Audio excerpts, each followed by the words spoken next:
বিজেপিতে যোগ দেব কিনা তা ভেবে দেখব, বিধায়ক পদ থেকে ইস্তফা দিয়ে বললেন তাপস রায়। সোমবার বিধানসভায় গিয়ে অধ্যক্ষের সামনে সই করে বিধায়ক পদ থেকে ইস্তফা দিলেন বরানগরের বিধায়ক তাপস রায়। ইস্তফা দিয়ে বিধানসভা থেকে বেরোনোর সময় সাংবাদিকদের মুখোমুখি হয়ে তাপস রায় বলেন, গত 1 মার্চ দলীয় সংগঠনের সমস্ত পদ থেকে তিনি ইস্তফা দিয়েছেন। দিলাম অনারেবল স্পিকারের সামনে দিতে হয়, সই করে দিতে হয়, ওনার সামনে সই করে মেম্বারশিপ থেকে রিজাইন করলাম। মানে এমএলএ পদ থেকে? হ্যাঁ, ওটা তো মেম্বারশিপই বলে। আর অন্যান্য পদগুলোর রেজিগনেশন তো দিতে হয় না, এমএলএ পদ দিলেই তো অটোমেটিক্যালি। আমি 1 তারিখে দলীয় যত সাংগঠনিক আমার পদ ছিল সবগুলো থেকে আমি রিজাইন করেছি। কাকে দিয়েছেন?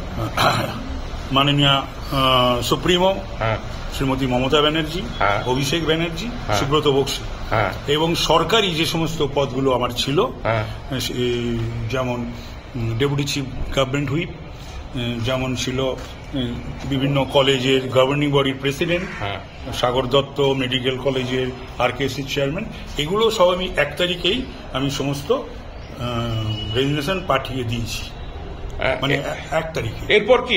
এবং আমি গাড়িও ছেড়ে দিয়েছি 1 তারিখে। ইস্তফাপত্র তৃণমূল সুপ্রিমো মমতা বন্দ্যোপাধ্যায়, দলের সাধারণ সম্পাদক অভিষেক বন্দ্যোপাধ্যায়, দলের সভাপতি সুব্রত বক্সির কাছে তিনি পাঠিয়ে দিয়েছেন। তাছাড়া ওই দিন সমস্ত সরকারি পদ থেকেও তিনি ইস্তফা দিয়েছেন। এদিন তিনি আরও বলেন, তৃণমূলের সঙ্গে 23 থেকে 24 বছরের সম্পর্ক ছিন্ন করলাম।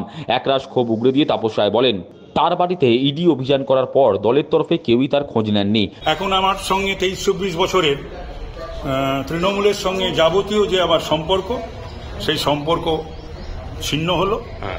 আগামী দিনটায় আমি দেখবো, আমি ভাববো কি করব। এই 52 দিনের এই যে মানসিক লড়াই, তারপরে এত বড় একটা সিদ্ধান্ত নিলেন, কি বলবেন? 52 দিন তো বটেই, একটু বেশি করে, তার আগের থেকেই ছিল, অনেক দিন ধরেই ছিল। তার আক্ষেপ, ইদানিংকালে এত দুর্নীতি, তারপর সন্দেশখালীর ঘটনা, সমস্ত বিষয় তার মনকে ব্যাপকভাবে নাড়া দিয়েছে। ইদানিংকালে আমি তো বললাম, ইদানিংকালে যে এত এই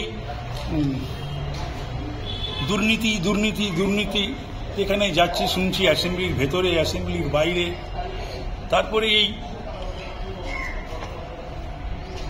আমাদের এই যে ঘটনাটা ঘটল সন্দেশখালী, সেই সমস্ত ব্যাপারগুলো আমার মনকে খুবই নাড়া দিয়েছে। তবে তিনি বিজেপিতে যোগ দেবেন কিনা তা ভেবে দেখবেন বলে এদিন জানালেন তৃণমূল ত্যাগী তাপস রায়। কিন্তু সূত্র বলছে, ঘাসফুল ছেড়ে এবার পদ্মফুল ধরতে পারেন পোর খাওয়া এই রাজনীতিবিদ। এরপর বিজেপি কি ক্যান্ডিডেট হবে? আমি জানি না, সেটা কি করে জানবো, এইটা বলার অধিকার আমার আছে। বিজেপিকে যোগ দেবেন? দেখি, সেটা আমি এখন ভাববো। এখন তো আমি নিজে একটু ফ্রি বার্ড এখন।